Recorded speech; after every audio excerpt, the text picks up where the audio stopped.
السلام علیکم ورحمۃ اللہ وبرکاتہ۔ ہم سب کی زندگی میں مشکل وقت آتے ہیں، ہے نا؟ اور ان لمحوں میں ثابت قدم رہنا یہی اصل امتحان ہوتا ہے۔ آج ہم قرآن کی تیسری سورت سورہ العمران سے سمجھنے کی کوشش کریں گے کہ ایک قوم سخت ترین آزمائشوں سے گزر کر کیسے اور بھی مضبوط ہو جاتی ہے۔ تو سوال یہ اٹھتا ہے کہ کوئی بھی قوم ایک اتنے بڑے تباہ کن نقصان سے آخر سنبھلتی کیسے ہے؟ یہ ایک یونیورسل سوال ہے اور یہی ہماری اس پوری گفتگو کا مرکز رہے گا۔ تو چلیے اس کہانی کو ٹھیک سے سمجھنے کے لیے ذرا اس وقت میں واپس چلتے ہیں اور دیکھتے ہیں کہ مدینہ میں مسلمانوں کی جو ابتدائی کمیونٹی تھی وہ کن حالات سے گزر رہی تھی۔ آپ ذرا تصور کیجئے اس جذباتی اتار چڑھاؤ کا۔ ایک طرف 2 ہجری میں بدر کی فتح، ایک ایسی جیت جس نے سب کے ایمان کو تازہ کر دیا تھا، اور پھر صرف 1 سال بعد 3 ہجری میں احد کی جنگ میں ایسی شکست کہ سب ہل کر رہ گئے، کانفیڈنس ٹوٹ گیا۔ مدینہ کی اس چھوٹی سی ریاست پر ہر طرف سے پریشر تھا۔ باہر سے دشمن تھے جیسے قریش اور کچھ یہودی قبائل جو دشمنی پر اتر آئے تھے، پھر اندر معاشی حالات خراب تھے کیونکہ جنگ کا ماحول تھا اور بہت سے مہاجرین بھی آ گئے تھے، اور ان سب سے شاید زیادہ خطرناک اندر کے دشمن تھے، منافقین جو باہر کے دشمنوں سے مل کر سازشیں کر رہے تھے۔ اور اوپر سے قوم ابھی نئی تھی، پوری طرح سے تربیت یافتہ نہیں تھی، اس لیے اس دوسرے بڑے امتحان میں ان کی کمزوریاں بھی سامنے آ رہی تھی۔ تو ایسے ہی ایک نازک موقع پر سورہ آل عمران نازل ہوئی۔ یہ گویا احد کے واقعے پر اللہ کی طرف سے ایک ڈائریکٹ کامنٹری تھی، ایک ڈی بریف تھا۔ اور یہ سمجھنا بہت ضروری ہے کہ یہ سورہ صرف احکام کی فہرست نہیں ہے، نہیں، بلکہ یہ ایک طرح سے اس وقت دباؤ میں گھری ہوئی ایمان والی قوم کی سائیکالوجی پر اللہ کا تبصرہ ہے۔ یہ امہ کے انٹرنل ڈسپلن کے لیے ایک پورا فریم ورک دیتی ہے، اور اس پورے تجزیے کے بالکل مرکز میں دلاسا اور یقین کی یہ آیت ہے جو شکست کے بعد ایمان والوں کے لیے اتری۔ تو کمزور نہ پڑو اور غم نہ کرو، اور تم ہی غالب رہو گے اگر تم سچے مومن ہو۔ یہاں دیکھیے کہ شکست کو دیکھنے کے 2 کتنے الگ الگ انداز ہیں۔ انسانی نظر میں شکست ایک عیب ہے، ایک ایسی تباہی جسے چھپا لینا چاہیے، لیکن اللہ کے نزدیک نہیں، یہ ایک امتحان ہے، ایک پیوریفیکیشن کا پروسیس ہے، ایک ضروری آزمائش تاکہ ایمان والوں کو سکھایا جا سکے، انہیں اور مضبوط کیا جا سکے۔ تو سوال یہ ہے کہ آخر یہ شکست ہوئی کیوں؟ سورہ اس کا عجیب تجزیہ کرتی ہے۔ سٹیپ 1، نافرمانی۔ کچھ لوگوں نے مال غنیمت کے لالچ میں نبی صلی اللہ علیہ وسلم کے صاف حکم کے خلاف اپنی پوزیشنز چھوڑ دی۔ سٹیپ 2، انتشار۔ جنگ سے پہلے ہی 300 منافقین کا لشکر سے الگ ہو جانا، اس نے فوج کو کمزور کیا اور دلوں میں شک پیدا کیا۔ اور پھر ان سب کے پیچھے سٹیپ 3، ایک الہی آزمائش۔ اللہ نے اس شکست کی اجازت دی، کیوں؟ تاکہ یہ ساری کمزوریاں سامنے آ جائیں اور انہیں درست کر کے ایک زیادہ ڈسپلنڈ، ایک زیادہ مضبوط قوم بنائی جا سکے۔ لیکن ٹھہریے، احد کا تجزیہ اس سورہ کا صرف ایک حصہ ہے۔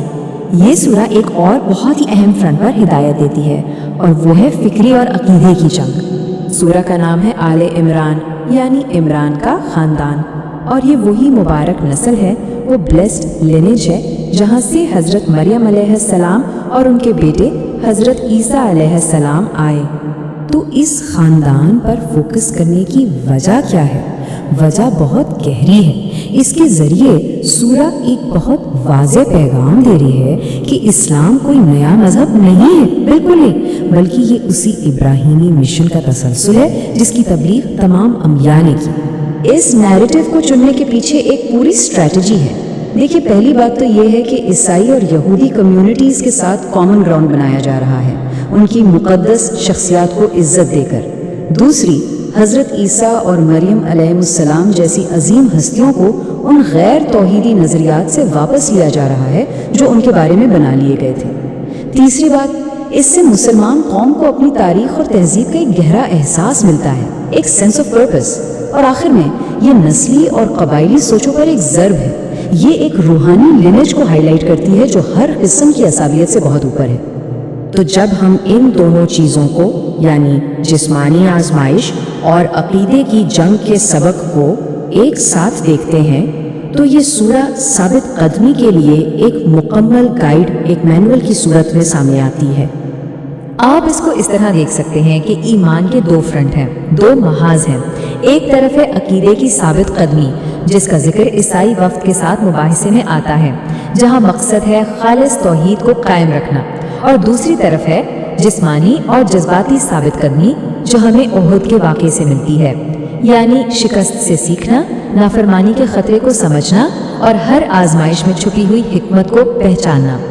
خلاصہ کلام یہ ہے کہ یہ سورہ ہر اس قوم کے لیے ہر اس دور میں ایک مستقل ہدایت نامہ ہے، جو آزمائشوں اور تبدیلیوں سے بھری اس دنیا میں اپنے قدموں پر جمے رہنا چاہتی ہے۔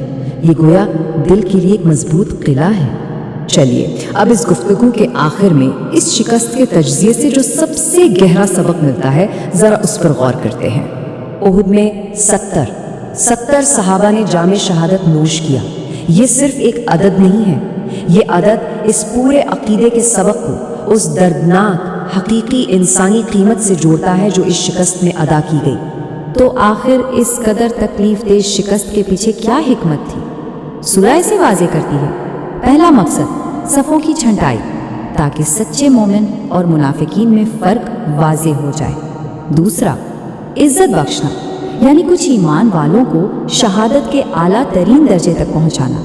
تیسرا، پاکیزگی، مشکلات کے ذریعے ایمان والوں کو ان کے گناہوں اور کمزوریوں سے پاک کرنا۔ اور چوتھا اور بہت اہم سبق یہ سکھانا کہ فتح کوئی ایسی چیز نہیں جو بس آپ کا حق ہو۔ اور یہ چیز ہمیں ایک بہت اہم نقطے کی طرف لے جاتی ہے۔ دیکھیے، بے شک فتح اللہ ہی دیتا ہے، لیکن اللہ چاہتا ہے کہ اس کی فتح کو حاصل کرنے کے لیے قوم خود کو اخلاقی طور پر اور اسٹریٹجک طور پر ایک قابل ذریعہ بنائے۔ فتح کے لیے قابل بننا پڑتا ہے۔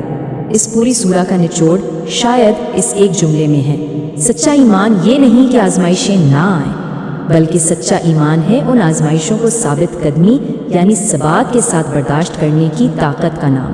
اور اس گفتگو کو ہم اس ایک سوال پر چھوڑ کر جاتے ہیں جو ہر سننے والے کے لیے ہے، کیا ایسا ہو سکتا ہے کہ ہماری زندگی کی سب سے بڑی ناکامیاں دراصل ہمارے سب سے گہرے استاد ہوں؟